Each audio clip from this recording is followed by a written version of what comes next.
গেল বছর ৭ অক্টোবর শুরু হওয়া হামাস ইসরায়েল সংঘাত দেখতে দেখতে পেরিয়েছে ৯ মাস। তবুও থামছে না বর্বরতা, কমছে না স্বজন হারানোর ভয়। প্রতিনিয়তই অনিশ্চিত ভবিষ্যতের মুখে দিন পার করছে নিরীহ গাজাবাসী। মঙ্গলবার খান ইউনিসের আল আউদা স্কুলে হামলা চালায় ইসরায়েলি সেনারা। এতে হতাহত হন অনেকে। এখানেই শেষ নয়, গাজার বুরেইজ শরণার্থী শিবিরে চালানো হামলায়ও প্রাণ হারান অনেকে।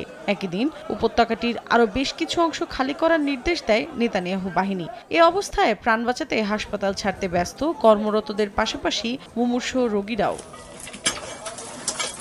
যুদ্ধবিরতির আলোচনার মধ্যে গাজায় ইসরায়েলের হামলা জোরদার করার কারণে শেষ পর্যন্ত তা সফল হবে কিনা এ নিয়ে সংশয় প্রকাশ করেছে হামাস। পাশাপাশি উপত্যকাটির স্কুলগুলোতে হামলার প্রতিবাদে বিশ্বজুড়ে মিছিলের ডাক দিয়েছে ফিলিস্তিনের স্বাধীনতাকামী সংগঠনটি। এ বিষয়ে এক বিবৃতিতে তারা জানায়, গণহত্যা চালাতে অভিনব পন্থা বের করছে নেতানিয়াহু বাহিনী। অবিলম্বে হামলা বন্ধে প্রতিটি শহরে বিক্ষোভের ডাক দেওয়ার পাশাপাশি আরব বিশ্বসহ অন্যান্যদের এগিয়ে আসার আহ্বান জানান তারা।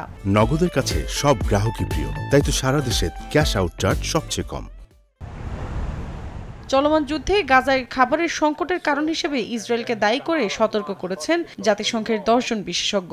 তারা বলেন, গাজায় যে দুর্ভিক্ষ চলছে তা অস্বীকার করার কোনো কারণ নেই। মৌসুমী সাথী, সময় সংবাদ।